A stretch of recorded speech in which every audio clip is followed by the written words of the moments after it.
Indonesia रे प्रधानमंत्री मोदी को मिलिला सर्वोच्च सम्मान बितांग आदिपुर्ण। इंडोनेशिया रे प्रधानमंत्री नरेंद्र मोदी को मिलिला सर्वोच्च सम्मान। जाकर्ता रे पहुंची सारी प्रधानमंत्री नरेंद्र मोदी को इंडोनेशिया राष्ट्रपति प्रबोवो सुबियांटो देशर सर्वोच्च नागरिक सम्मान बितांग आदिपुर्ण प्रदान करिसेंती। दुई नेतांक मध्यरे होइतिबा एही ऐतिहासिक साक्षात भारत और इंडोनेशिया मध्य ब्रह्मोस सुपरसोनिक क्रूज क्षेपणास्त्र और अस्त्र क्षेपणास्त्र प्रणाली संपर्क में एक प्रमुख प्रतिरक्षा चुक्ति को चिन्हित करिछि।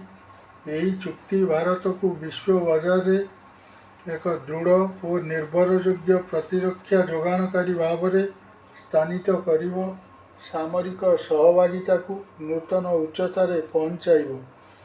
यही सम्मान को मिसाई प्रधानमंत्री मोदी एजाए 34टी अंतर्जातीय सम्मान रे सम्मानित होइछन्ति। प्रधानमंत्री इंडोनेशिया गस्तर प्रथम दिन रे भारत दुईटी प्रमुख विश्व माइल खुंट हासिल करिछि। तांको 6 दिनिया विदेश गस्तर प्रथम पर्याय रे जाकर्ता रे पहुंची प्रधानमंत्री को एक भव्य और राजकीय स्वागत करा जाइतिला।